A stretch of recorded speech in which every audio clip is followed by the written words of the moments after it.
예, 만나서 반갑습니다. 반갑습니다. 예, 오늘 어떻게 하다 보니까 저희 가족만, 또 우리 정비도 우리 가족이니까 가족만 예배 드리는 시간이 됐는데요. 우리 성도님들이 일들이 있으셔서 다 오늘은 참여하지 못했고 이렇게 함께 영상으로 또 시청하게 됐습니다. 또 오늘도 호주의 시드니 우리 김마정 선생님, 또 우리 하 작가님, 또 우리 오 집사님 영상으로 환영하고요. 또 우리 영상으로 예배드리신 우리 경 집사님과 또 웅 집사님, 또 유선님, 그리고 수빈 집사님, 예배 집사님 환영합니다. 또 여러분들이 아마 또 참여하실 건데 제가 지금 그건 확인하기는 좀 어려운데 예배에 나아가서 너무 기쁘고요. 오늘도 우리 함께 예배할 때 주님의 은혜를 또 사모했으면 좋겠고 저는 예배가 참 귀하다 생각합니다. 우리가 그렇게 배웠죠. 예배의 소중함, 예배의 목숨을 걸어라 라는 얘기를 들었는데 그 이유가 예배를 드리면 하나님이 기뻐하시고 예배를 드리면 하나님 복 주시고 예배를 드리면 하나님께서 역사하신다라는 말을 많이 들었는데 사실은 반대입니다. 하나님이 은혜 주셔서 예배하는 거고요. 할렐루야. 하나님이 우리에게 또 그 은혜 주셔서 기도하고 말씀으로 나아가는 겁니다. 사실 이거는 반응인 거죠. 리액션입니다. 하나님 주신 은혜에 대한 반응인 거지. 이걸 하니까 하나님이 좋아하시니까 마치 자녀가 하나님 기쁘게 하기 위해서 재롱잔치 벌이는 그런 것으로 우리가 오해하는데 그렇지 않습니다. 예배의 시작은 하나님이고 그 은혜가 우리를 주장해서 우리 오늘 예배를 드리는 겁니다. 할렐루야. 그 주님의 은혜가 우리를 날마다 주장했으면 좋겠고요. 또 이렇게 새롭네요. 또 여기서 함께 이렇게 예배 드리는 것이 또 영상을 시청하시는 분들 또 이 느낌 안에서 이 은혜 안에서 함께 주님 바람을 찬양했으면 좋겠습니다.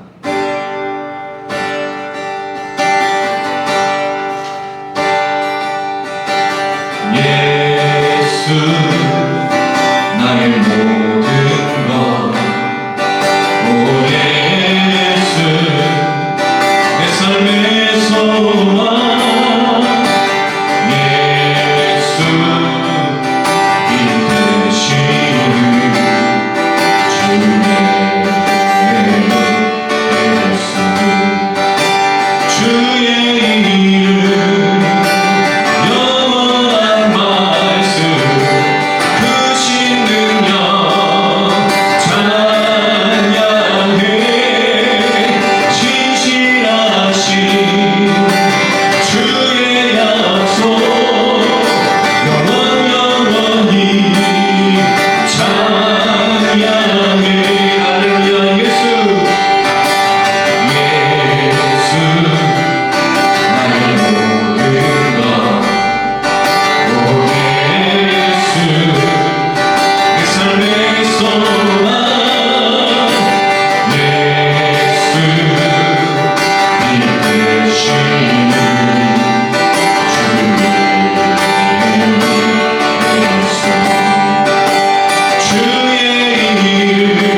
얘기합니다.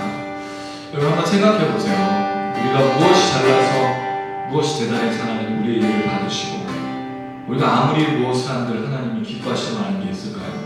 근데 신기한 건 하나님 우리를 사랑하시나요? 하나님 우리를 좋아하시나요? 그리고 그 은혜를 놓치지 않으시나요? 그리고 우리 호흡하고 살아가는 거죠. 아들 예수까지 보내셨던 건 바로 그 은혜 속에 있는 겁니다. 그럼 여러분 잊지 마십시오. 우리가 아무리 어려운 삶을 살고 또 때로는 포기할 만한 일들이 일어난다 할지라도 하나님 우리 사랑하지 않는 것이 아니라 여전히 우리 사랑한다는 사실을 기억해야겠습니다. 그 하나님의 사랑을 기억하면서 함께 고백하시나요? 내 삶의 의미 주를 사랑함 주를 사랑함 내 삶의 목적 주를 예배함 주를 예배함 오직 주님만 오직 주님만 오직 주님만을 사랑합니다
삶의 목적이 주님을 예배하고 주님을 사랑하는 것을 동의하십니까?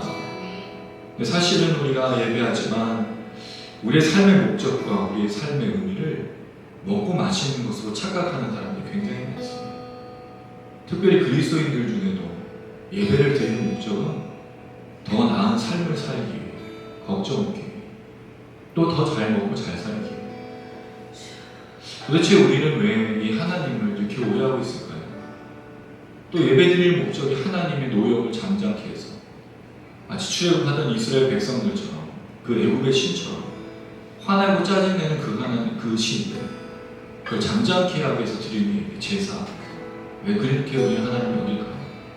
예배의 시작 하나님이라고 말씀드렸고, 우리 창조하셔서 하나님 우리를 원하셨던 건 우리와 함께 그 사랑과 은혜를 영원토록 누리기 위한 건데, 우리는 이것을 거절하고 먹고 마시고 입는 것, 우리 삶의 목적을 바꿔버린 것 때문에 우리가 이렇게 되는 것입니다. 그런데 여전히 우리가 또 그렇게 먹고 마시는 것에 매여서 우리 삶의 목적을 잃어버린 거죠. 삶의 목적을 잃어버린 사람들이 살아가는 모습이 뭘까요? 짐승처럼 살아가는 겁니다. 우리가 창세기에서 배우고 있는 모습처럼 호흡하고 움직이고 있지만 사실 살아있는 게 아닌 거죠. 살아있다고 착각하는 거죠.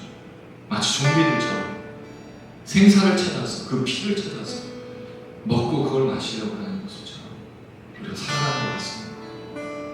사실 우리의 목적은 하나님을 예배하고 하나님을 사랑하는 겁니다. 우리 그러려고 했는데 죄 때문에 하나님을 사랑하고 또 그 하나님을 바라보지 못했는데 이제 예수님 때문에 그 주님을 사랑하고 예배하게 되는 거죠. 또 그 큰 은혜를 우리가 입어서 이제 나가는 거라고 생각합니다. 그래서 예배가 소중한 겁니다. 그래서 예배가 그렇게 은혜로운 겁니다. 찬양이 은혜로워서가 아니라 말씀이 또 우리 분위기가 아니라 하나님이 은혜로우시고 하나님을 사랑하시기 때문에 우리가 예배하는 것이고, 그래서 우리 예배의 목적, 우리 삶의 목적, 주를 사랑하고 주를 예배하는 것 잊지 말았으면 좋겠습니다. 그리고 그렇게 오늘 예배를 드리고 우리 삶의 목적을 다시 한번 기억하면서 나가는 우리 모두들이 소망합니다. 그럴 때 하나님께서 우리에게 놀라운 역사와 은혜를 다시 한번 또 신실함으로 우리 다시 한번 역사해 주시기 바랍니다.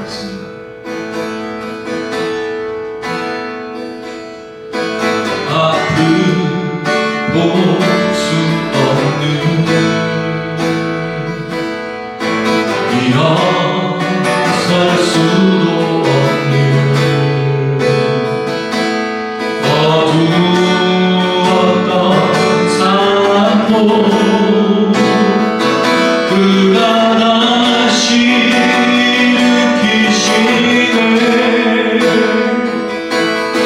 돌아갈 수 없는 바라볼 수도 없는 실패했던 삶도 그가 다시 세워주시네.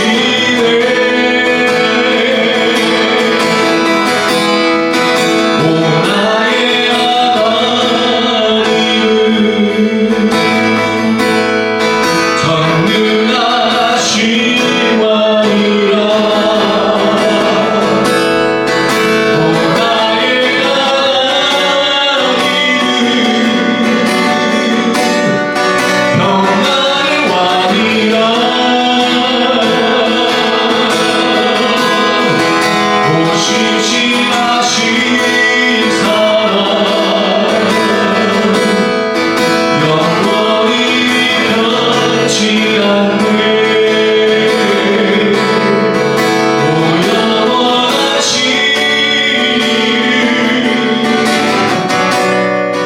그 이름 찬양해.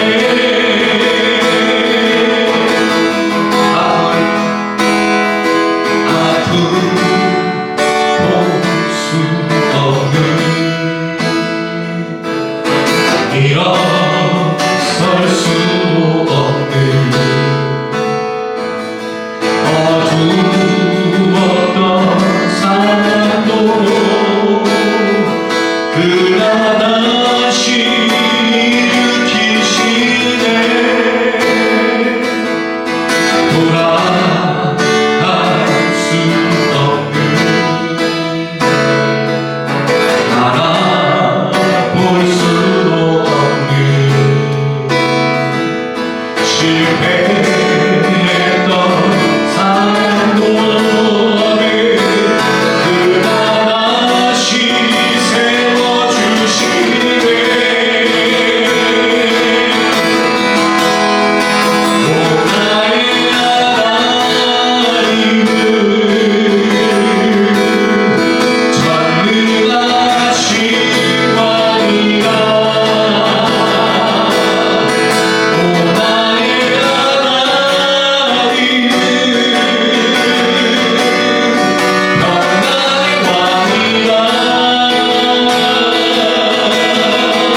우리를 붙들어내서 숨쉬고 있지만 잘 살지 못하고 예배를 드리고 있는데도 평안하지 않다면 우리 전적으로 그 하나님 신뢰하는 게 아닐 수도 있습니다. 오직 그 마음을 주님께 드렸으면 좋겠고 그 하나님 앞에 평안을 누렸으면 좋겠습니다. 하나님이 하나님이시고 하나님이 전능하시고 창조주시고 예수 그리스도를 보내신 분이라는 걸 믿으면 우리가 평안 안 할 수가 없습니다. 그 예배 가운데 이 찬양 가운데 그 하나님의 능력을 안 입을 수가 없습니다. 한 번 더 우리 믿음으로 이 찬양 고백할 때 신실하신 그 하나님을 회복하고 또 그 은혜를 누렸으면 좋겠습니다. 가슴에 손 얹으시고요. 또 기대하는 소망하는 마음으로 함께 고백했으면 좋겠습니다.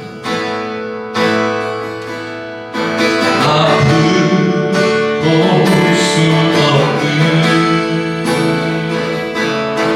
일어설 수도 없는 어두웠던 삶도 그가 다시 일으키시네.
우리의 삶의 목적이 주님을 찬양하고 예배하는 것이라고 알려주신 주님, 다시 한번 걷게 하신 주님이 우리 하나님이시고 그 예수를 통하여 우리가 예배를 드립니다. 하나님, 우리 아침에 우리의 성령을 역사하시고 다시 한번 예배를 복하게 하시고 우리를 구원하시고 능력과 은혜를 하시고 우리가 바라보게 하여 주시옵소서.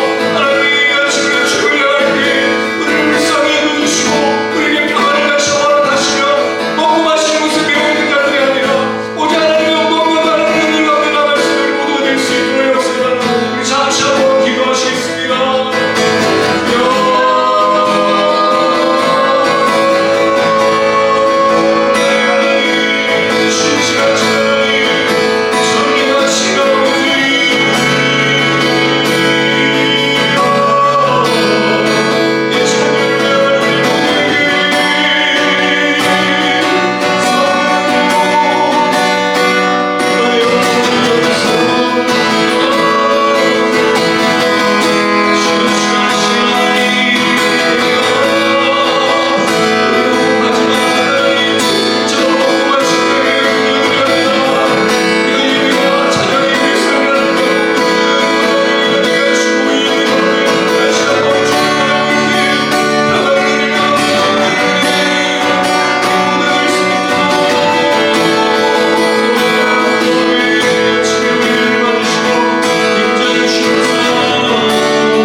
하나님을 생각할 때 하나님 아버지 세상에 썩어질 것들을 염려하는 것이 아니라 영원한 시간 하나님 아버지 그 하나님으로 인하여 기뻐하며 살아갈 수 있음을 다시 한번 고백하며 나아갑니다. 일주일 동안 하나님 아버지 현장에서 우리의 삶의 가운데에서 최선을 다하며 하나님 아버지 이 자리에 예배로 모인 하나님 아버지 우리들을 기억하여 주시옵시고 하나님 아버지 또 영상으로 하나님 아버지 저 먼 곳에서 함께 예배드리는 아버지 우리 귀한 친구랑 식구들 하나님 아버지 우리 가족들을 기억하여 주셔서 하나님 아버지 비록 영상으로 예배드리지만 하나님 아버지 우리가 전심을 다하여 주님을 기억하며 아버지 정말 전심을 다하여 있는 그 자리에서 찬양하며 말씀을 들을 때 하나님 아버지 주님의 성령 하나님이 우리 마음 가운데 운행하시며 우리로 깨달아 알 수 있고 하나님 아버지 주님을 더욱더 신뢰할 수 있는 아버지 귀한 마음을 부어주실 줄로 믿습니다. 하나님 아버지 이제 말씀을 들으며 나아갈 때 목사님의 힘을 더하여 주시사 하나님 아버지 정말 지혜로 주님이 주신 지혜로 말미암아 그 말씀을 잘 전달하시는 목사님 될 수 있도록 주님 붙잡으시고 인도하여 주시옵소서. 하나님 아버지 주님께서 이 시간 하나님 아버지 이 말씀을 듣는 시간을 통하여 더욱더 주님을 신뢰하며 우리의 시선을 주님께로 향하는 귀한 시간이 되기를 소원하오며 이 모든 말씀 예수님의 이름으로 기도드렸습니다. 아멘. 예, 감사합니다. 오늘 함께 나누실 말씀은 창세기 2장 18절에서 25절입니다. 창세기 2장 18절에서 25절. 창세기 2장 18절에서 25절 말씀입니다. 예, 한 절씩 우리가 돌아가면서 읽겠습니다. 제가 오른쪽으로 돌아가면서 한 절씩 읽겠습니다. 2장 18절 제가 먼저 읽습니다. 여호와 하나님이 이르시되 사람이 혼자 사는 것이 좋지 아니하니 내가 그를 위하여 돕는 배필을 지으리라 하시니라. 여호와 하나님이 흙으로 각 각종 들 짐승과 공중의 각종 새를 지으시고 아담이 무엇이라고 부르나 보시려고 그것들을 그에게로 이끌어 가시니 아담이 각 생물을 부르는 것이 곧 그 이름이 되었더라. 아담이 모든 가축과 공중의 새와 들의 모든 짐승에게 이름을 주니라. 아담이 눈을 높이 여겼습니다. 여호와 하나님이 아담을 깊이 잠들게 하시니 잠들매 그가 그 갈빗대 하나를 취하고 살로 대신 채우시고 여호와 하나님이 아담에게서 취하신 갈빗대를 여전히 만드시고 그를 아담에게로 이끌어 오시니 주아. 아담이 이르되 이는 내 뼈 중에 뼈여 살 중에 살이라. 이것을 남자에게 취하였으니 여자가 그리라 하니 이러므로 남자가 부모를 떠나 그의 아내와 합하여 둘이 한 몸을 이루지어다. 아담과 그의 아내 두 사람을 벌거벗었으나 거룩하지 않나니라. 아멘. 네. 예, 찬양하시면서 준비하신 힘을 주님께 드리겠습니다.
감사합니다. 하나님, 우리 함께 예배하는 것이 얼마나 큰 기쁨이고 우리가 하나님의 이름을 부르며 그 하나님을 기억하는 것이 얼마나 큰 축복인지 다시 한번 깨닫게 하시니 감사드립니다.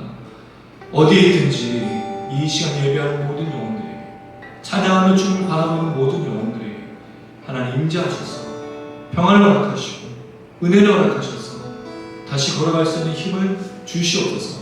하나님 아무리 우리의 아버지시고 창조주시고 모든 것 되심을 잊지 않게 하시고 세상의 모든 일들로 인하여서 지치거나 피곤하고 또 역사하는 그 은혜 속에 날마다 걱정과 염려할 그 모든 것 속에 낙심하고 절망하는 자들이 아니라 하나님의 치유와 회복과 은혜가 넘칠 수 있도록 기름 부어 주시옵소서. 하나님 여전히 살아계시고 우리와 함께 하시고 우리 사랑하신다는 사실을 놓치지 않게 하여 주시옵소서. 헌금을 많이 드리고 봉사를 많이 하고 하나님 앞에 어떤 것들을 지키며 하나님 은혜를 주시는 것이 아니라 이미 주신 그 은혜를 우리가 잘 활용하여서 흘려보내는 사람이 되어야 된다는 걸 잊지 않게 하시고 혹시 이렇게 흘려보내지 못했다면 용서하시며 다시 막힌 곳을 뚫게 하시고 그 받은 은혜를 반드시 흘려보내는 우리의 삶이 될 수 있도록 역사하여 주시옵소서. 그런 예배, 그런 우리의 삶, 그런 우리의 모든 것 되기를 간절히 소망합니다.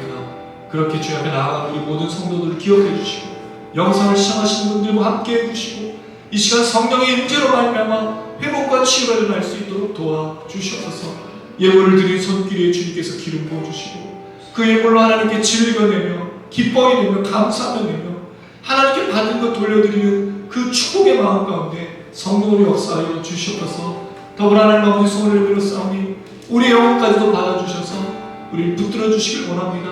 그래서 더 하나님께 받은 그 은혜를 필요한 곳에 흘려보내고 우리를 기다리는 수많은 사람들에게 그 은혜를 흘려보낼 수 있도록 우리를 사용하시고 하나님 축복하여 주시옵소서. 감사드리며 예수님의 이름으로 기도드렸습니다. 아멘. 예, 저랑 패친이신 시드니의 김 선생님이랑 그 창세기 이야기를 좀 하면서 이야기했던 게 좀 생각이 납니다. 어떤 얘기를 했냐면 예수님이 십자가에 달려 돌아가시는 구원의 역사는 이 땅에 오시는 그 성육신의 역사는 인간이 선악과를 먹었기 때문에 된 사건이냐 아니면 이미 하나님께서 예수님이 이 성육신을 하시기로 구원하러 오시기로 정해진 거냐 라는 질문을 하셨어요. 다시 한번 이제 정리를 해드리면 인간이 죄를 지어서 예수님이 오신 후의 사건인가 그게 계획을 아니면 인간이 죄를 지을 걸 알고 그 창세 전부터 예수가 오시기로 하셨느냐는 질문인 거죠. 만약에 예수님이 인간이 선악과를 먹고 난 후처방으로 하나님이 이렇게 문제가 생겼어 하고 예수를 보내시겠다면 뭐가 문제죠? 하나님은 전지전능하신 게 아닌 거예요. 인간이 문제를 지을 때마다 뭔가 그 수를 내야 되는 그런 사실 신이라고 부를 수 없죠. 근데 그러면 하나님이 인간이 죄를 지을 걸 알면서 미리 예수님이 오시고 작정하게 되는데 여기에 뭐가 문제일까요? 우리 질문이 뭐죠? 그럼 굳이 선악과를 왜 만들어내는 거예요? 꼬리에 꼬리를 무는 질문이 생깁니다. 선악과를 왜 만들어서 인간으로 죄를 짓게 했냐는 거예요. 여러분 이게 얼마나 바보 같은 질문이냐면 물론 사람들은 바보라고 생각 안 하겠지만 왜 바보 같은 질문이냐면 어떤 테이블에 노트북이 있어요. 그 노트북을 누가 가져갔어. 그 노트북을 두고 간 사람의 잘못이에요? 가져간 사람의 잘못이에요? 우리는 어떻게 생각해요? 가져간 사람의 잘못이잖아. 근데 지금 뭐라 그런 거야? 네가 노트북을 두고 갔으니까 네가 잘못이지라고 책임을 전가한다는 거죠. 선악과의 문제가 이런 거예요.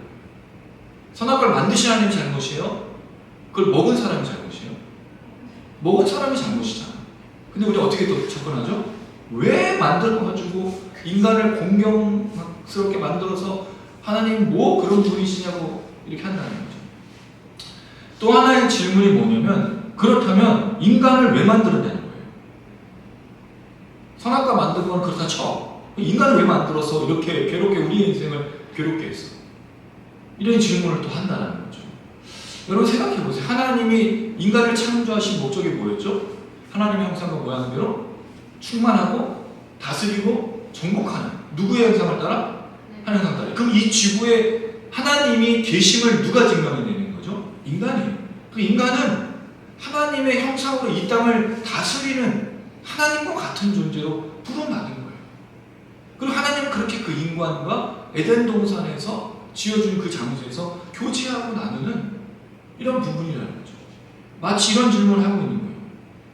아들이 잘못된 걸 알고 출산하냐? 그럼 여러분 출산은 어떻게 해요?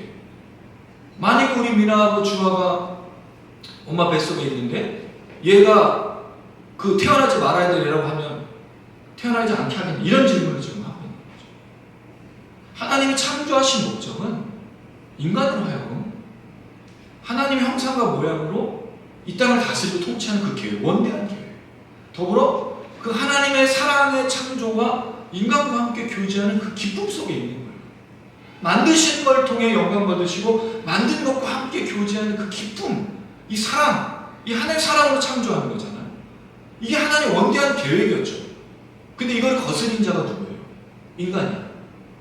그럼 하나님은 왜 그러면 그걸 알면서도 인간을 만들었냐는 질문이 되죠. 왜일까요?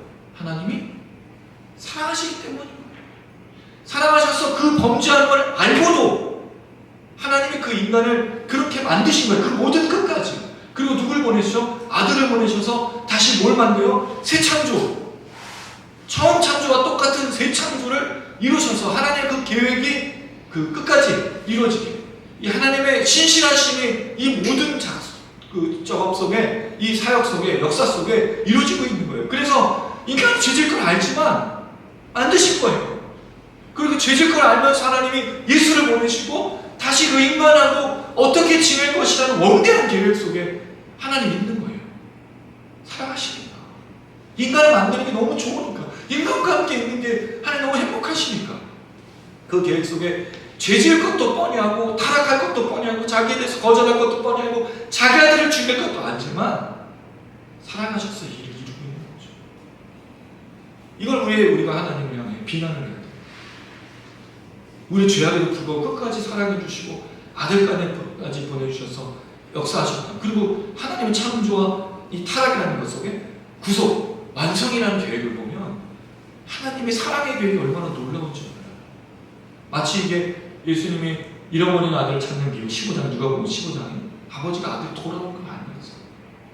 아들에게 재산을 주는 그 아들 어떻게 될까 알고, 근데도 줘. 왜? 다시 아들이 돌아오는 거예요. 이게 하나님 사랑인 거예요.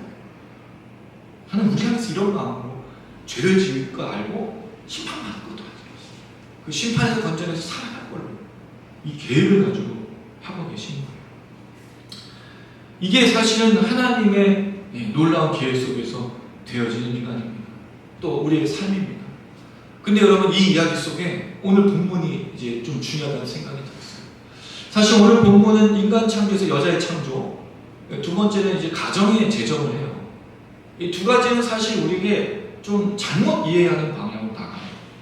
여자의 창조를 통해서 남성의 이 굴레의 역사, 억압의 역사, 폭력의 역사, 착취의 역사를 또 생각을 하게 되고, 여성의 여권 신장, 페미니즘 이런 부분으로 우리가 또 접근하기도 하고, 또 하나 가정에 대한 문제가 결국 무엇인가라는 얘기를 하게 되는데, 사실은 이 원대한 하나님의 계획, 선악과와 인간의 죄악에도 불구하고 하나님이 끝까지 인간을 창조하셔서 아들을 보내셔서 구원하는 새 창조까지 이루신 그 원대한 계획에서 보면 여자의 창조가 뭘 말하고 있는가, 그리고 가정을 왜 제정하셨는가라는 부분이 굉장히 중요한 부분이에요. 저는 이걸 한마디로 하나님의 사랑이라고 표현하고 싶습니다. 여자의 창조, 그리고 가정을 제정한 것은 하나님의 사랑이라는 거죠.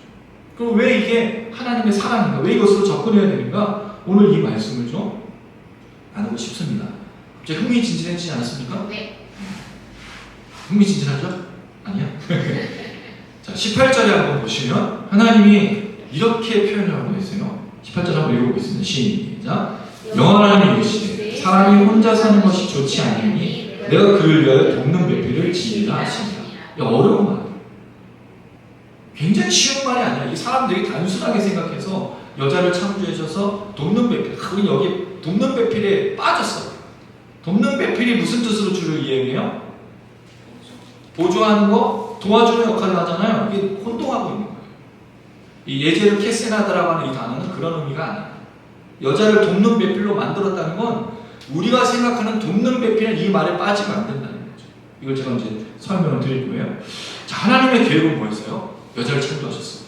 그래서 돕는 배필로 만드신 계획이야. 자, 근데 여러분 여기서 돕는 배필이라는 말이 무슨 뜻이냐고 생각해 볼게요. 에제르 켄 네게드라는 단어인데, 에제르라는 말이 사실 돕는 배필이라는 단어 다야.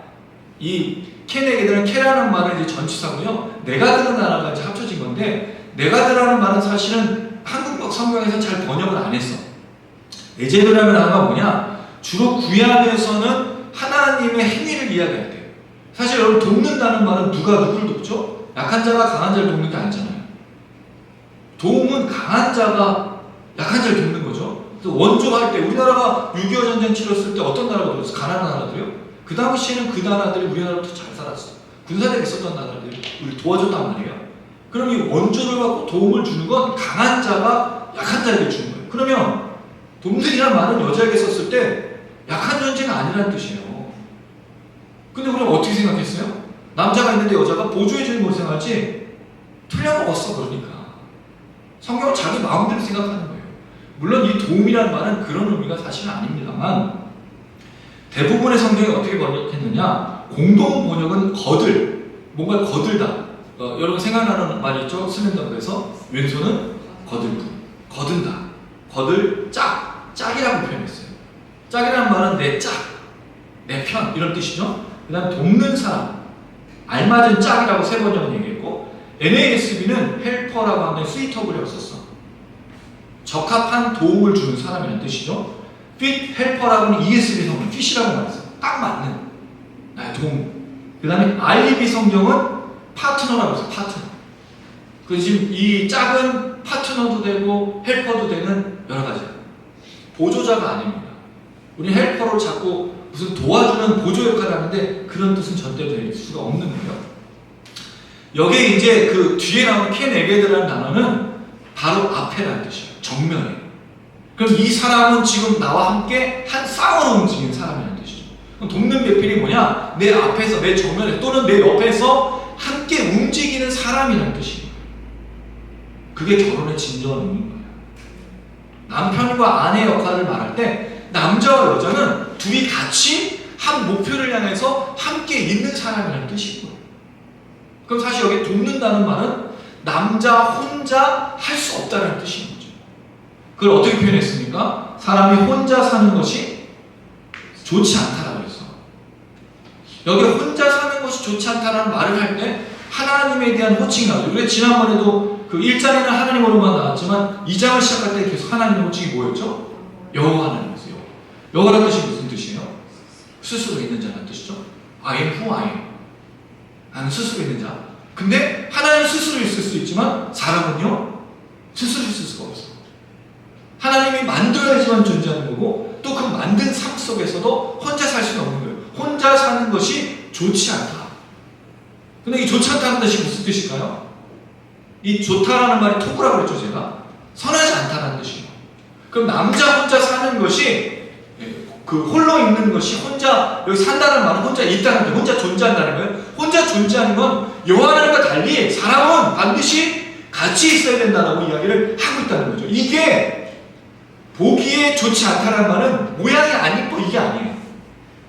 왜 그런 얘기 하잖아요. 그 홀로 대신 남자들을 보면서 호랍이 혼자 있는 게 보기 좋지 않아 이런 말을 하고 있는 게 아니라는 거죠. 이건 존재론적인 의미인 거예요.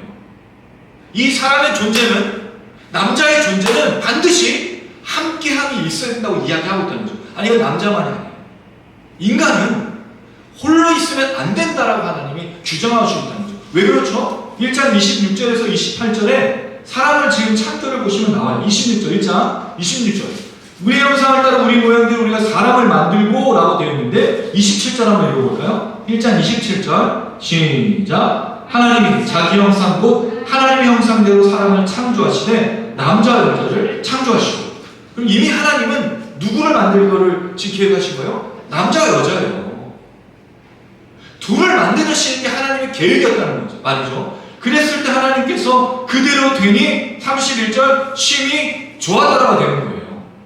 남자와 여자의 창조가 완성이라는 거죠. 인간의 창조에 남자만 있는 게 하나님의 창조 완성이 아니라 남자와 여자를 같이 창조하는 게 하나님의 계획 속에 그대로 되니 보시기에 좋았다라고 말하는 겁니다.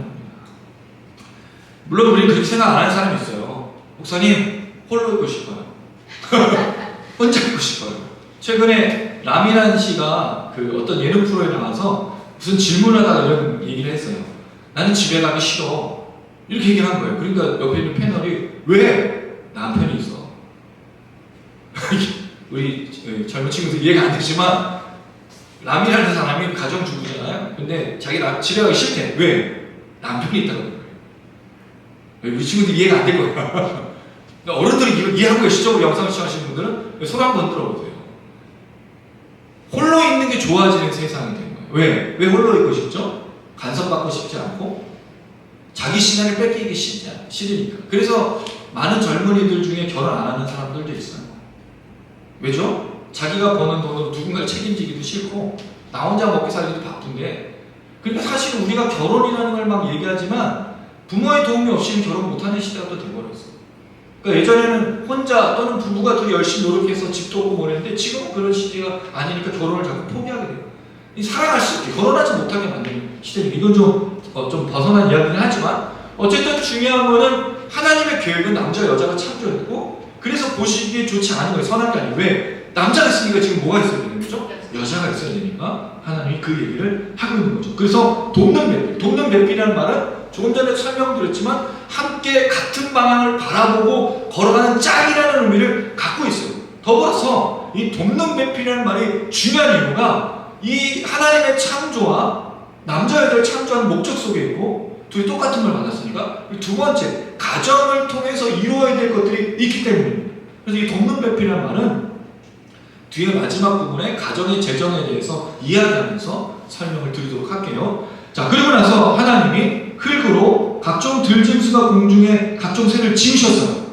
자, 짐승들, 새들 이런 기어다니는 것, 호흡하는 거는 다 하나님 뭐로 지으신 거죠? 흙으로 지은 거예요. 여기 흙은 아담아예요. 그 사람이 그 진흙으로 지었던 것처럼 이런 짐승들도 움직이는 모든 짐승도 다 흙으로 취해서 지었던 거예요. 사람이나 짐승이나 출발은 다 똑같아. 어떤 특별한 점이 없어. 근데 특별한 점이 있는 건 생기가 뭐냐가 중요하다고 그랬죠. 영, 루아흐. 근데 그게 하나의 영이 함께하는 그런 영이었을 때만 이 인간에 특별한 점이 있다고 했어요. 영이지만 인간하고 짐승하고 다른 점이 없다는 건 영을 가지고 있다고 짐승하고 다른 게 아니잖아. 그 영이 어떤 영이냐가 중요한 거잖아. 만약 범죄하고 살인하고 먹을 것과 입을 것에 그 짐승처럼 살고 있다면 영을 가지고 있어도 똑같은 존재니까 그 차이를 말씀을 드렸어요. 지난 시간에 설교를 참조해 주시고, 자, 하나님이 아담이 무엇이라고 그 부르나 보시려고 이끌어오죠. 짐승들을 누구에게 지금 이끌어오죠? 아담에게 이끌어와서 뭐 하나 보시냐면 이름을 어떻게 짓나 지금 보고 계시는 거예요. 그럼 여러분 생각해 보세요. 그 당시 상황으로 돌아가면 짐승들은 원래 이름이 없었어. 근데 누가 이름을 지어주고 있어요? 아담이 다 이름을 지어준 거예요. 저는 이게 좀 이해가 됐어요. 우리 집에 그 길고양이가 하나 있어요. 까망이라고. 제가 이름을 지어줬어요. 다 까맣진 않는데 얼굴이 못생겼어. 나이가 많이 들어가지고 굉장히 아파. 잘 걷지도 못하는데 우리 어머니가 극적으로 살려내. 집에 들어오는 거는 조금 부담스러워서 저희가 밖에서 키우는 길고양이가 있는데 제가 이름을 까망이라고 줬어요. 근데 까망이라고 했더니 애가 이뻐 보여요. 요새는 저한테 꼬리도 흔들고 비비고, 어제는 막 저한테 막 비비고 그런 거예요. 처음에 무서웠거든요. 막 하고 어떤 저희 패친 선교사님 그러시더라고요. 검은 고양이들이 무리 중에서 따돌림을 당한대요. 얘만 시커멓잖아. 다른 애들은 다 이쁘고 그러니까 그래서 막 괴롭히고 경계를 굉장히 많이 해요. 그러다가 한 번 친해지면 꼬리도 흔들고 막 친해지고. 그래서 저하고 이 고양이는 벌써 1년 돼서 이제 친해진 거예요. 1년 지나서 계속 얼굴 보고 물어보고 제가 까마마, 걔는 듣지도 않겠지만 까마마 부르는데 그 이름을 불러줬더니 그렇게 된 거예요. 그래서 아담이 이름 지어줬을 때 어떻게 지어줬을까? 대충 지어줬을까요? 넌 그냥 사자. 아유, 넌 아니잖아. 창조 때는 얼마나 아름답고 이뻤겠어요. 이름을 하나 정말 신중하게 지어주지 않았을까요? 그래서 그 이름을 지어줬는데 그게 이름이 된 거예요. 이 창조의 놀라운 그 역사를 볼 수 있는 거죠. 자, 그랬을 때 20절 같이 한번 읽어보겠습니다. 시작. 아담이 모든 가축과 공중의 새와 들의 모든 짐승의 이름을 주니라. 지금까지 똑같죠. 이름을 줘서 아담이 다 이름을 줘서 그 이름이 사자는 사자, 뭐는 뭐 이렇게 딱 된 거예요. 자, 그리고 나서 아담이 돕는 배필이 없음으로. 자, 이게 좀 중요한 부분인데요. 아담이 돕는 배필이 없다라고 말하는 건 누구의 말일까요?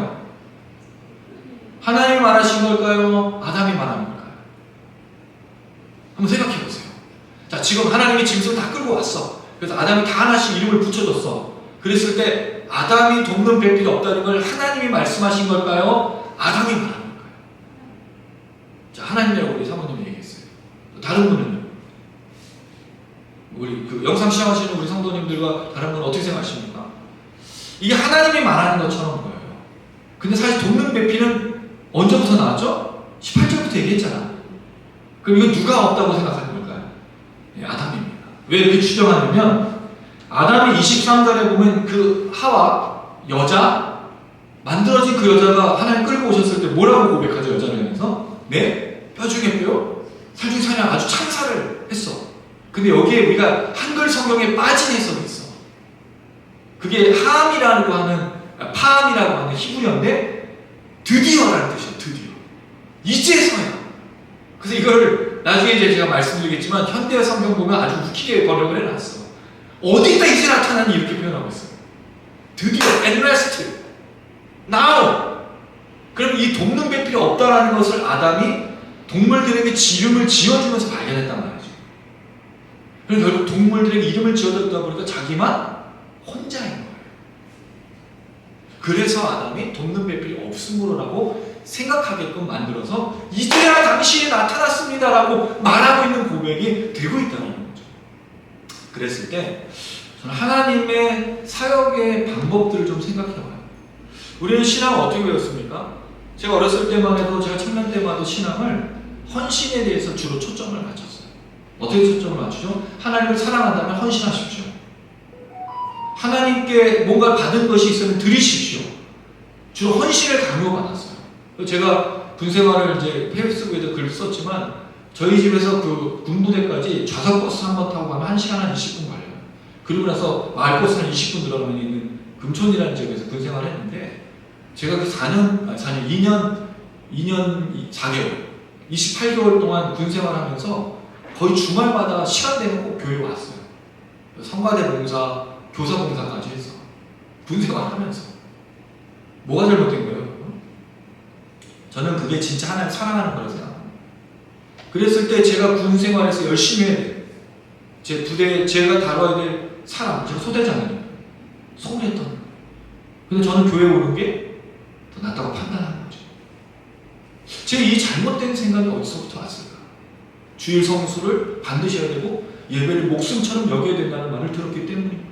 헌금도 열심히 드리고 봉사도 열심히 해야 하나님을 기뻐하시네. 네가 정말 하나님을 사랑한다면 그렇게 해야 된다는 어가, 어떻게 보면 그렇게 해야 하나님 즐거워하신다는, 하나님이 정말 덩실덩실 춤을 춘다는 그런 얘기를 들었기 때문인 거예요. 그런데 문제는 뭐냐면 제가 그렇게 열심히 했을 때 제 부대의 소대원들이 죽어가고 있는 걸 제가 돌보지 않은 거죠. 지금 이 자리에 다시 한번 말씀드리지만 우리 부대원에서 저와 함께 생활했던 분들에게 정말 죄송하다고 말씀드립니다. 정말 죄송합니다. 착각한 거예요. 하나님은요, 아담에게 돕는 배필이 없다는 것을 네가 없으니까 여자를 딱 만들어주시지 않았다는 거예요. 남자 여자를 딱 이렇게 하지 않았다는 거죠. 굉장히 놀라운 과정을 거치잖아요. 남자도 흙에서 취해서 아름답게 해주고 생기까지 불어넣어주죠. 이 여자는 또 남자 몸에서 나오게 해서 이런 과정을 왜 거치냐는 거예요. 과정을 왜 그래요? 이 프로세스를 왜 하냐는 거죠. 그게 결론만 도출하면 거 아니에요.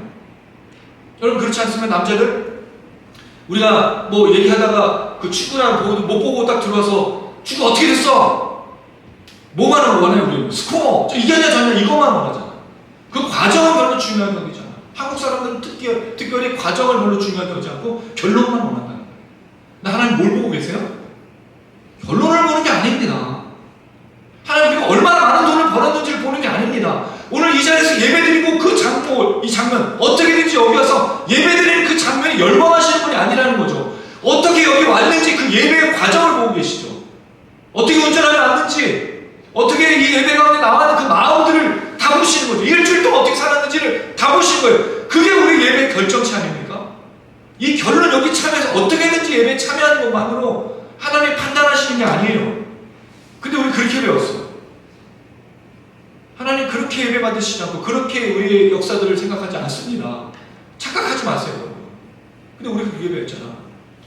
돕는 배필이 없다라는 걸 하나님이 과정을 통해서 계속해서 이름을 붙여주는 가운데 자기에게 뭔가 필요를 느낄 수 있도록 역사하시는 거예요. 이게 하나님의 과정입니다. 이게 하나님의 신앙입니다. 이게 우리 허락하신 하나님의 역사라는 거예요. 하나님은요 자연스럽게 무르듯이 우리에게 역사하는 거죠.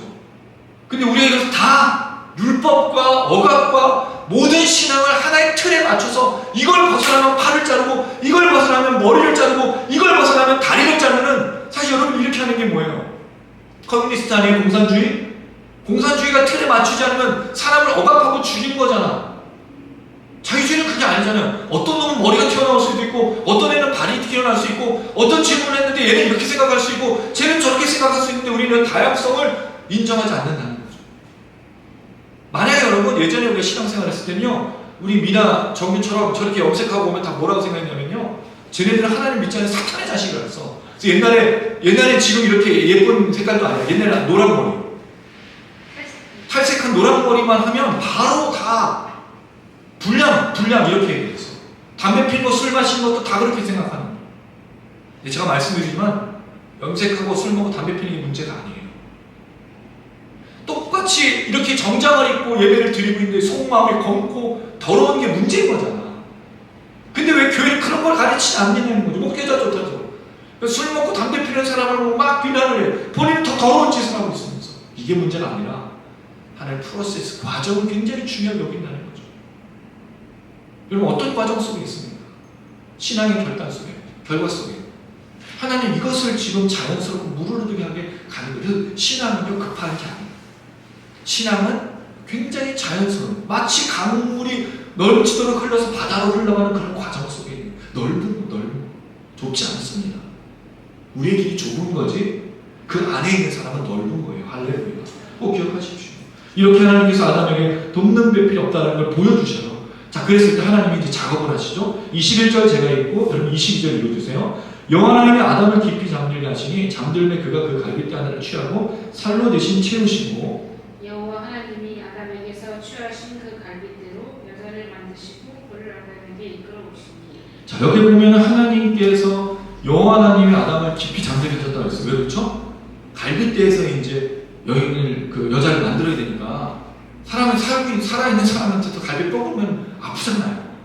근데 이 장면도 굉장히 그 좀 되게 해부학적인 장면처럼 보이지 않으세요? 잠을 깊이 잠들다는 말이 뭐냐? 잠에 깊이 떨어졌다는 거예요. 폴링이라는 단어를 썼어. 깊이 잠에 골아 떨어지다는 표현을 쓰잖아요. 그게 막 잠이 깊이 드는 거예요. 그랬을 때 하나님께서 그 갈빗대가 어떻게 취했을까? 마치 이 살을 이렇게 벌려서 거기 갈빗대를 딱 취하는 느낌처럼 보였죠. 그냥 제가 상상한 거예요. 정확한 거 아닙니다. 뭐 이렇게 얘기했다고 또 저를 이단은 뭐라고 할 말은 없지만 마치 하나님께서 그 영화 같은 걸 보면 살을 이렇게 딱 밀려나면서 갈빗대가 나오니까 그걸 딱 뽑는 것처럼 보여줘요. 하나님의 손이 있는 건 아니지만 그렇게. 그리고 나서 하나님 살로 대신 치웠어. 여기 딱 메꾸는 그런 장면이 있는 거죠. 제가 그 진흙이 사람이 되는 과정이 어떻게 했을까 궁금했다고 그랬잖아요. 이런 다 진흙이었는데 어떻게 피부를 갖추고 머리털이 됐을까 세밀하게. 그런 과정들이 어느 순간 일어나는 그런 좀 생각이 들듯이 상상해보면 좀 재밌어요. 물론 여러분 재미없을 수 있어요. 저는 재밌습니다. 살로 채웠어요. 살이라는 말은 바사르라는 단어인데 살만이 아니에요. 이 단어는 몸이라는 뜻도 있습니다.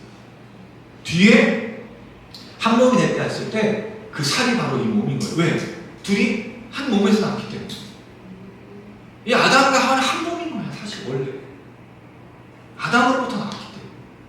이 놀라운 거예요 여러분. 이 결혼의 의미가 얼마나 놀라운지 모릅니다. 살로 대신 채우시고 여호와 하나님은 아담에게서 취하신 그 갈빗대로 뭐를 만들었습니까? 여자. 자, 근데 원래 이름은 여자가 아니었어. 여자라고 누가 붙여줬어요? 아담이 붙여준 거야. 하나님은 이름 붙여준 적이 없어요.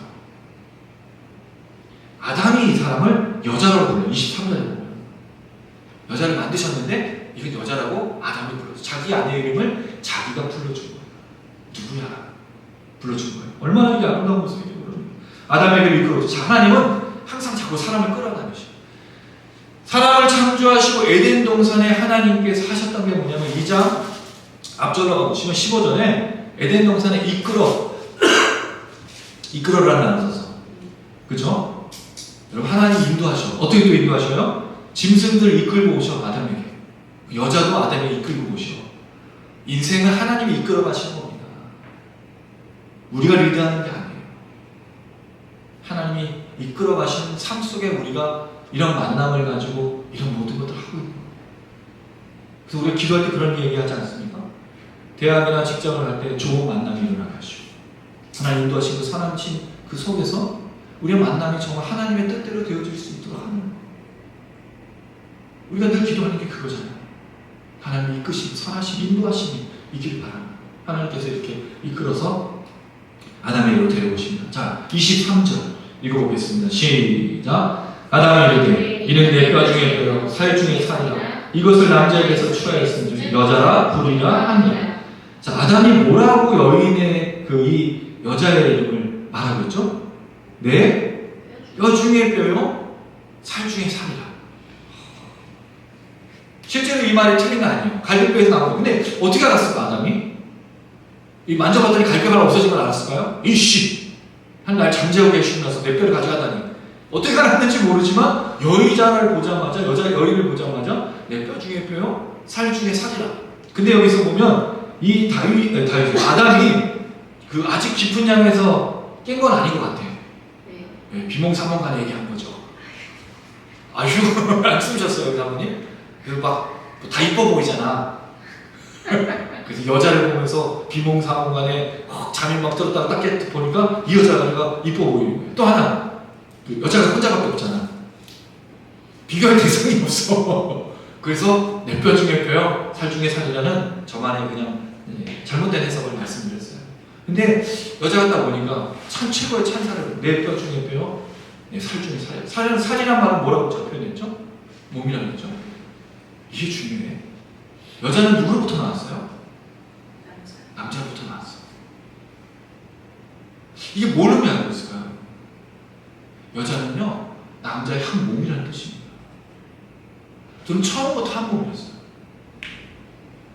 둘은 둘이 아니었습니다. 돕는 배필이란 말이 이런 뜻인 거예요. 둘이 따로라는 뜻이 아니에요.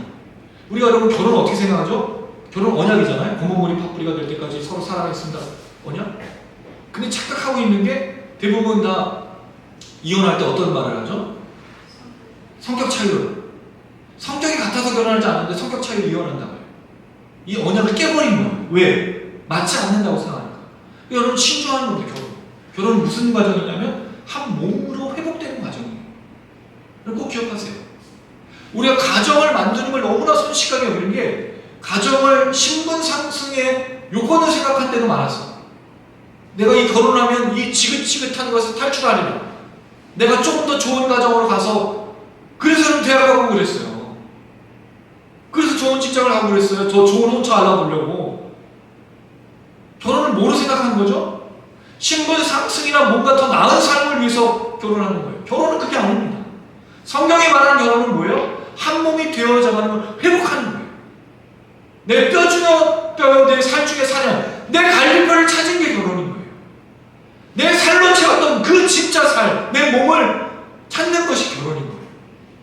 이게 결혼이에요, 여러분. 함께 어떻게 잘 먹고 잘 살기 위해서 너가 얼마 되고 내가 얼마 되고 우리가 결혼 혼수를 어떻게 하고 이거로 하는 것이 결혼이 아닌 거예요. 제가 청년들을 사역을 하고 청년들 주례를 몇 번 해봤지만 제가 그런 얘기를 꼭 했어요. 대부분 결혼 준비를 뭐로 하죠? 식장 잡고 어디 살든지 정하고 혼수 준비가 결혼의 준비야. 근데 진짜 준비를 안 하는 게 뭐예요? 남편과 아내가 무언지를 모르는 채로 결혼을 해요. 그러니까 아무리 좋은 집에 들어가서도 처음부터 싸우는 거예요. 근데 결혼이라는 건 남편과 아내가 되어질 가정이고 성경적인 표현을 따르면 내 뼈 중에 뼈, 내 살 중에 살이 하나 한 몸으로 이루어져가는 회복을 하는 거예요. 이게 그리스도인의 결혼이야. 그렇다면 아니 이게 그리스도인의 결혼만 아니지. 이 창세기의 결혼은 모든 인류의 결혼과 동일한 것을 보면 하나님의 결혼을 제정하시건 모든 결혼이 한 몸으로 회복되어져가는 과정으로 만들어야 된다는 거죠. 이게 우리가 배워야 될 결혼의 의미라는 거예요. 돕는 배필이라는 의미도 이거는 거죠. 한 몸으로 움직이라는 거예요. 한 몸으로 회복되라는 거예요. 당신이 없어서는 안 돼. 왜? 뼈가 하나 없어지고 살이 없어지면 어떻게 살 수 있어요? 죽는 거잖아, 죽는 거. 이게 결혼의 진정한 의미. 돕는 배필이라는 말은 도와주는 존재가 아니라 내 삶의 생명을 유지해주는 존재라는 뜻인 거예요. 그런 사람하고 만나서 진짜 하나님의 가정을 이루는 것이 결혼이라는 겁니다. 이렇게 결혼 생활하느냐 질문할 수밖에 없죠. 여러분 그래서 사도 바울이 에베소서 말씀에 왜 아내와 남편에게 얘기하면서 남편은 아내를 자기 몸처럼 여기고 살아가라고 했는지 얘기해요. 진짜 내 몸이니까요. 자기만 극진히 생각하는 남편을 생각해 보셔야 돼요. 아내를 다른 사람하고 다른 존재로 여긴다면 생각해 보셔야 돼요. 가정이 무너진 이유가 거기 있어요. 서로 남남이라서 그냥 남남이 아닌 거예요, 사실은. 원래는 한 몸이라고요. 근데 우리가 이걸 남남이라고 해서 짝이잖아요. 그래서 되게 신기한 게 여러분 그렇지 않습니까? 부부는 서로 다른 성과 다른 가족에서 자라서 만나가지고 헤어지면 또 다른 성으로 살아가. 원래도 다른 성이지만 다른 존재라는 거예요. 아니지. 성경이 말하는 것은 그게 아닙니다. 성경 분명히 한 몸이라고 강조하고 있습니다. 한 몸을 자르려면 상처와 아픔과 생채기와 죽음까지도 가고야 돼요. 그래서 여러분 이 이혼이라는 게 굉장히 어려운 거예요. 지금은 그렇게 아닌 시대가 아니거든요.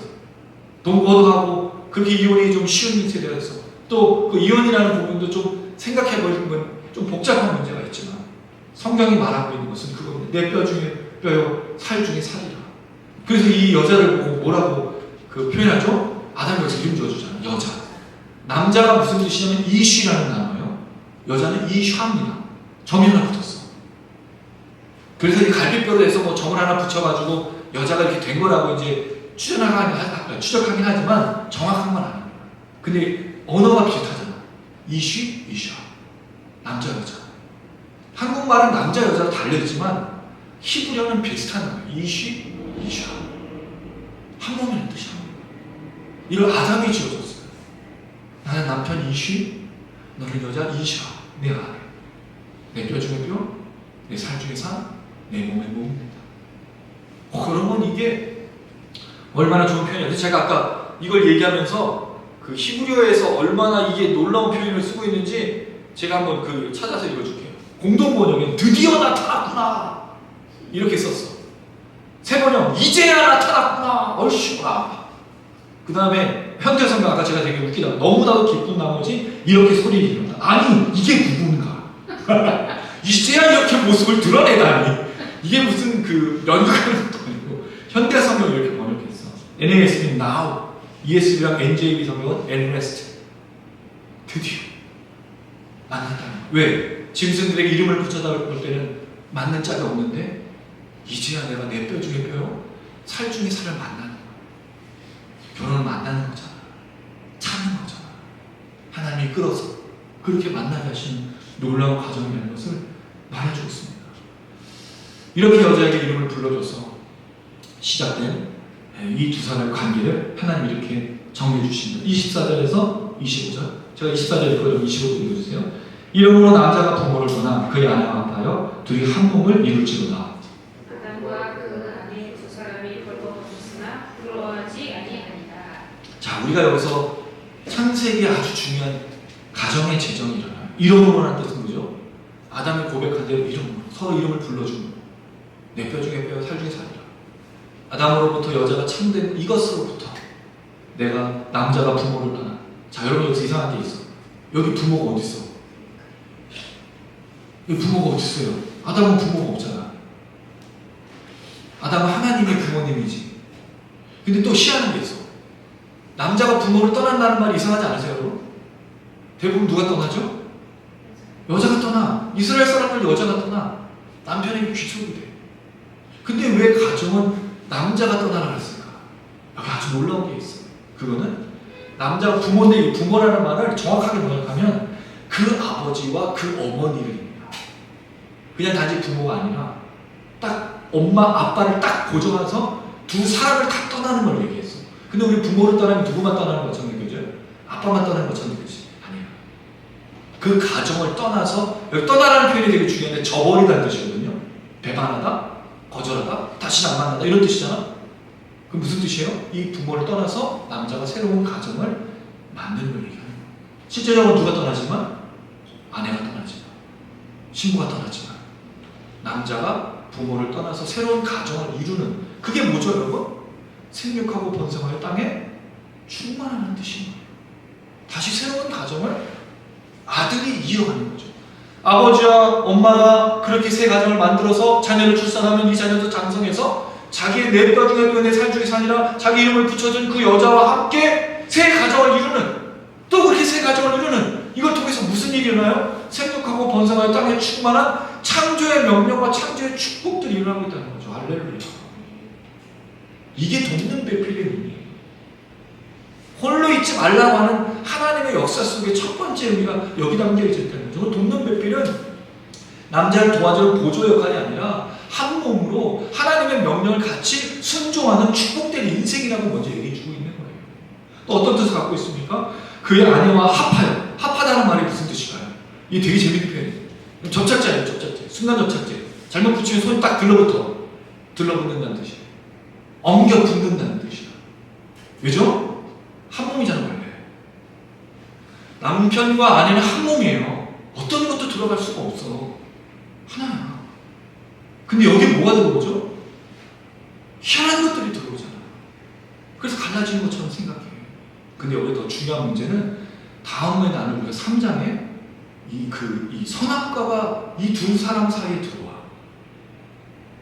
여러분 이 사람 둘이 헤어지게 되는 것처럼 둘이 저주받는 이 가정이 깨어지는 먼저의 모습은 놀랍게도 돈이나 또 여자나 다른 게 아니었어요. 선악과가 두 사람 사이에 다스리고 정복하는 희한한 관계를 만들었던 그 죄악들이 들어오는 게 선악과였다는 거죠. 그럼 이게 뭐냐? 이건 다음으로 우리가 나누도록 하겠습니다. 중요한 건 남편과 아내는 엉겨 붙어 있어야 돼요. 고착되어 있어야 돼요. 한 몸이기 때문에. 둘 사이에는 아무것도 없어야 되는 것을 말해주고 있습니다. 이게 돕는 배필이라는 뜻이에요. 다른 어떤 도움도 필요 없어. 누구의 도움만 필요한 거예요? 아내의 도움만, 남편의 도움만 필요해요. 이게 되게 중요해. 많은 사람들이 착각하고 있어. 많은 사람들이 자기 남편과 자기 아내로부터 오는 공급함을 받아야 되는데 다른 것으로부터 공급함을 받으려고 해요. 그러니까 마약에 취하고 도박에 취하고 또 여러 가지 잘못된 것들로 취해서 가정이 무너지잖아요. 오직 남편으로부터밖에 올 수 없어. 제가 아는 게 그거예요.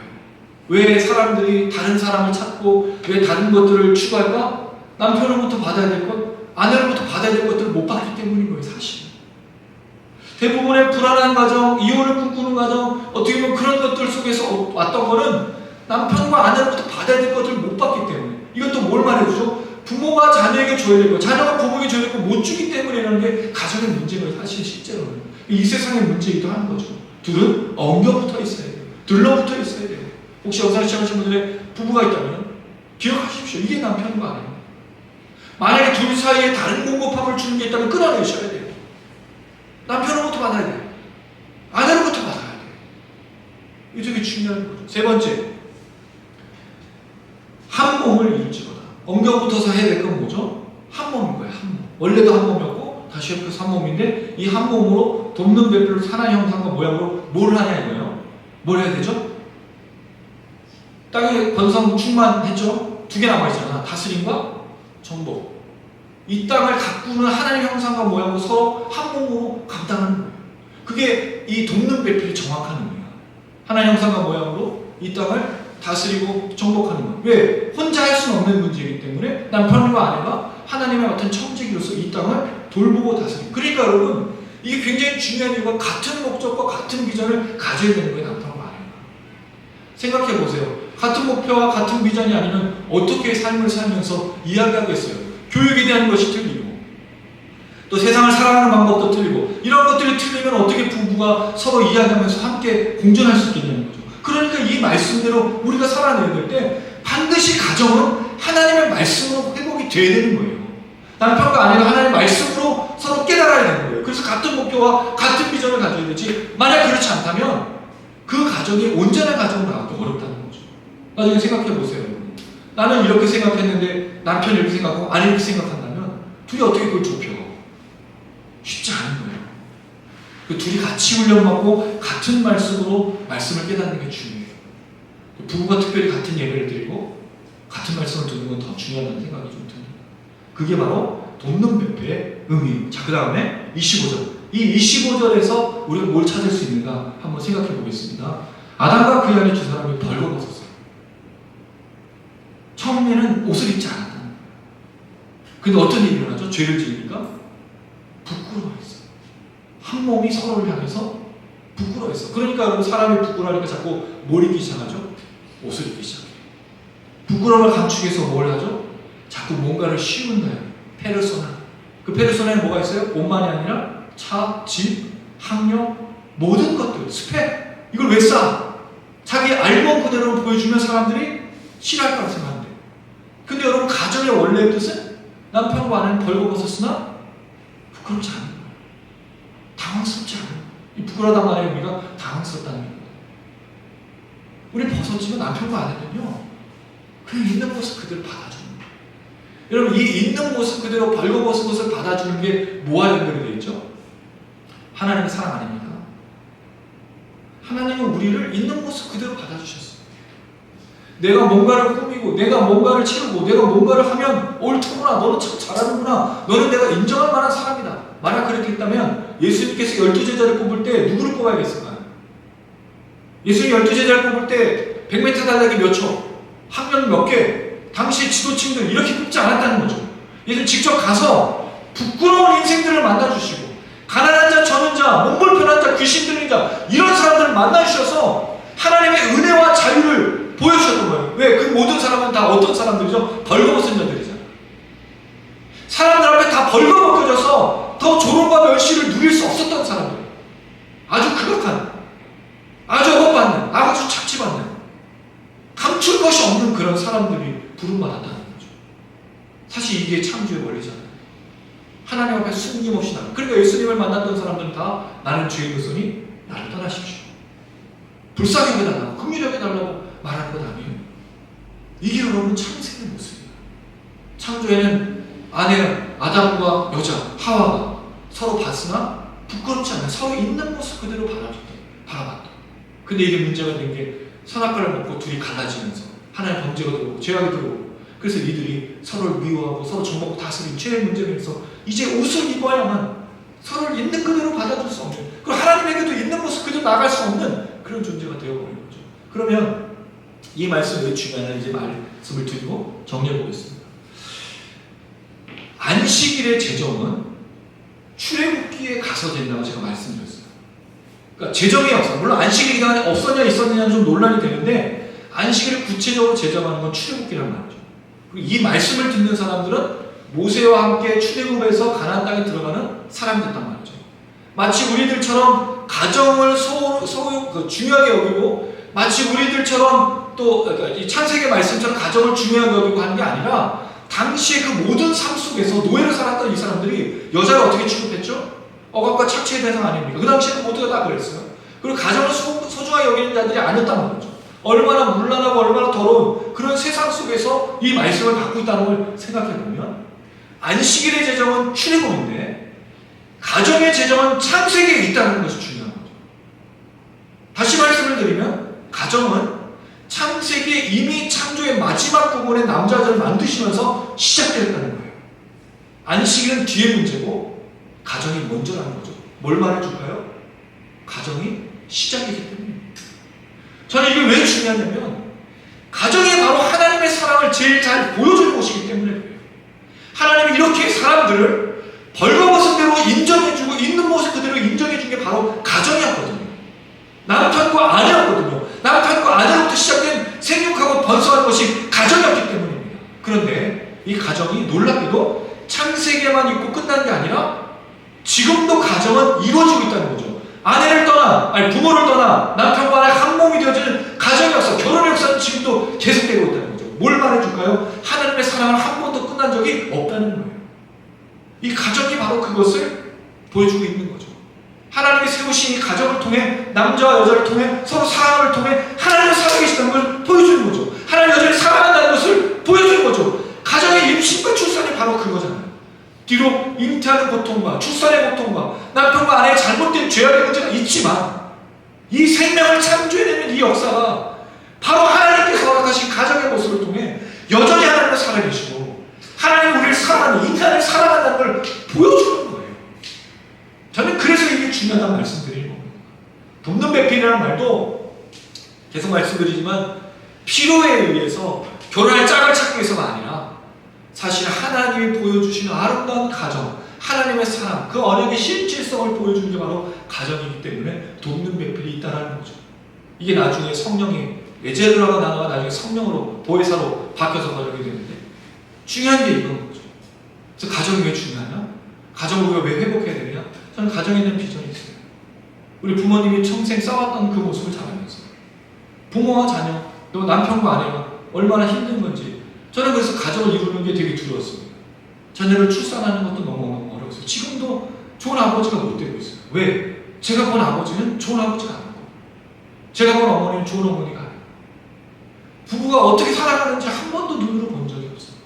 물론 상담 공부를 3년 동안 했지만 그거는 글에 갇혀 있는 거고, 실제로 살아내는 게 너무 어려웠어요. 창세기 본문을 통해서 제가 정말 깨닫는 거예요. 남편과 아내, 이 결혼, 부부라는 게 왜 이렇게 중요한 건가? 하나님 여전히 인간이 죄를 지어서 잘못된 것을 아심에도 불구하고 끝까지 구원하시고 사랑하신다는 표현을 준 게 바로 가정입니다.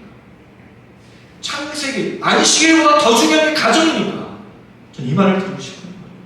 그래서 이 가정을 통해 남편과 아내, 부부와 정말 한 몸을 이루어가는 삶을 산다면, 하나님 앞에서 벌거벗었으나 부끄럽지 않았던, 서로를 바라보나 부끄럽지 않았던, 당황하지 않았던 그 아름다운 사랑이 여전히 인간을 향한 하나님의 사랑인 걸 보여주고, 또 그 사랑을 통해서 부모와 자녀가 또 이렇게 자녀를 출산해서 새로 가정을 만들 때 얼마나 놀라운 축복을 이루어가겠는가. 그래서 이 말씀이 중요한 것을 이야기 드리는 겁니다. 가정이 중요한 이유가 여기 있습니다. 창세의 제정에서 이것을 말하는 이유가 여기 있습니다. 기억해 주십시오. 가정을 회복해야 됩니다. 남편과 아내가 서로 내 뼈 중에 뼈, 살 중에 살이나 한 몸을 회복하는 게 중요합니다. 왜? 하나님이 여전히 사랑하는 걸 보여주는 게 바로 가정이고, 특별히 남편과 아내이기 때문입니다. 죄악으로 죽어야 될 인간들 속에서도 계속 창조의 역사를 이루시고, 하나님이 그 영혼을 향해서 땅에 충만하고 정복하며 다스리고 또 이 모든 것들을 해낸 모든 일들이 바로 가정으로부터 출발하기 때문입니다. 이걸 회복해야 돼요. 예를 들면 남편과 아내가 정말 이 창조의 은혜 속에, 창조의 사랑 속에 들어가야 됩니다. 저는 해보고 싶은 게 많아요. 한국 교회는 특별히 더 그렇습니다. 우리 가정 무너뜨렸습니다. 남편과 아내 역할을 못하게 만들었습니다. 다 교회 와서 안식을 준수하고 안식을 제정하는 거, 안식을 지키는 것만 하는데 진짜 돌봐야 될 가정은 다 내팽겨쳐가요. 저는 바라기는 우리 미나주와 또 우리 청주가 부모를 떠나 가정을 이룰 때 하나님이 주신 내 짝을 통해 저 여전히 하나님은 사람들을 사랑하시고 구원하시는 은혜가 있구나는 그 가정을 통해서 만들기 소망합니다. 그리고 우리 모든 성도, 저희 안에 또 영상 시청하시는 분들이 그런 가정, 여전히 하나님이 이 땅을 사랑하시는 그 축복의 놀라운 가정을 회복되기를 주님의 이름으로 축원합니다. 아멘. 이 가정의 회복은 먼 길입니다. 결코 쉽지 않은 거예요. 특별히 나이가 좀 많이 들어가신 분들에게 남편과 아내를 회복하는 거. 사실은 나이 문제는 아니죠. 남편과 아내 역할을 하고 창세기 이 하나님의 사랑, 인간을 포기하지 않으셨던 그 사랑을 누리는 이 가정이 회복되는 게 참 쉽지 않습니다. 저희 어머니 아버지는 이런 말씀드려서 좀 그렇지만 제가 초등학교 6학년 때부터 아버지 돌아가신 2005년까지 싸우셨습니다. 그래서 진짜 좋은 아버지 되게 글렀다. 결혼해야 되나 말아야 되나. 좋은 아빠, 좋은 남편 되게 참 쉽지 않다. 그리고 참 감사한 건 지금 이뤄가는 과정 속에 가정의 진정한 의미가 무엇인지 깨닫고요. 남편이 뭐며 아버지가 뭔지 아들이 뭔지 생각해보고 있다는 것, 그게 감사합니다. 여전히 부족하지만 여러분 어떠신가요? 가정에 상처가 있으신가요? 남편과 아내로서 아픔이 있습니까? 괴로움이 있습니까? 또 여기서 다루지 않았지만 한부모 가정, 또 이혼한 가정, 또 괴로운 가정들 너무 세밀한 게 많습니다. 결혼하지 못했던 이유들 우리 정말 치유해야 됩니다. 회복해야 됩니다. 한국교회가 여기에 관심을 가져야 됩니다. 안식일 준수, 헌신, 봉사, 헌금, 헌물 이게 아니라 정말 사람을 살리고 사람을 주목하고 사람을 회복하고 가정이 얼마나 소중한지를 알려줘야 됩니다. 왜? 하나님 여전히 이 땅을 사랑하시고 영혼을 사랑하시는 것을 가정을 통해 남편과의 부모, 자녀를 통해 보여주고 싶기 때문입니다. 포기하지 않는 사람은 거기 있죠. 우리 아마 포기하지 않는 사람을 먹고 마시고 있는 거 기도 응답을 생각할지 모르겠습니다. 근데 포기하지 않는 사람은 우리 가정입니다. 우리 자녀들이 이루신 그 가정입니다. 꼭 그런 가정을 만들어주시고 쉽지 않지만 함께 기도하면서 이 모든 것들을 이루어가길 소망합니다. 함께 그 포기하지 않는 주님의 사랑을 기억하면서 그대 같이 한번 찬양하시겠습니다. 변함없으신 주 경배 드리네 내 영혼의 구세주 변함없으신 주 경배 드리네 날 위하여 죽으신 분 십자가를 위해서 아픔과 고통을 내 구원하시기 위해 참아내신 분 주님만 바라보는 자 주님만 믿고 사는 자 예수님 영원히 붙드시네 포기하지 않는 사랑 나만 사랑해 다시 일어설 수 있는 그의 주시네 진실하신 그 사랑 내 영혼 붙드시네 영원한 내 피난처 되신 주 변함없으신 주 변함없으신 주 경배를 위해 내 영혼의 구세주 변함없으신 주 경배를 위해 날 위하여 주신 분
시에 영원한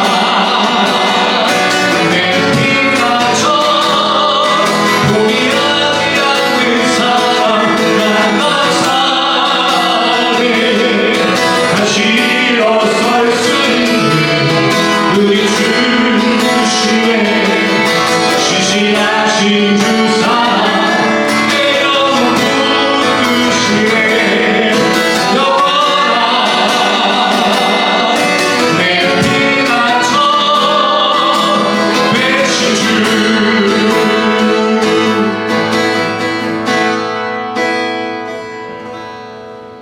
사랑이 많으신 아버지 하나님, 포기하지 않는 하나님의 사랑은 남편과 아내를 만드신 가정에 있다는 걸 배웁니다. 하나님 우리를 통해서 그 있는 모습 그대로 벌거벗은 그대로 부끄럽지 않게 하는 당하지 않게 했던 그 창조의 그 가정 다시 한번 꿈꿉니다.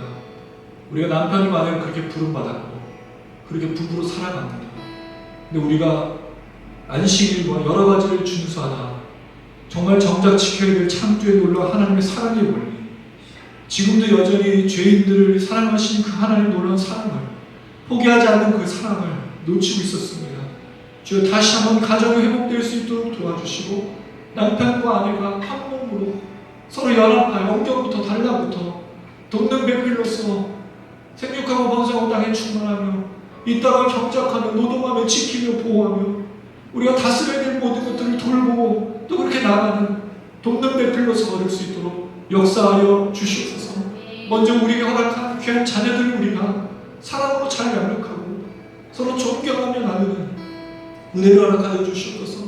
우리 아이들에게 미래가 있다고 말하지만 사실 우리 아이들에게 억압을 주고 또 협박하고 이렇게 해야 된다고 늘 말했던 것을 고백하오니 주 용서해 주시고 우리 아이들 하나님 얼마나 사랑하시는지 그 하나님 부르셨는지를 깨달으며 그 하나님 앞에서 정말 자연스럽게 받은 은혜로 흘려보내는 아름다운 신앙이 될 수 있도록 도와주시옵소서.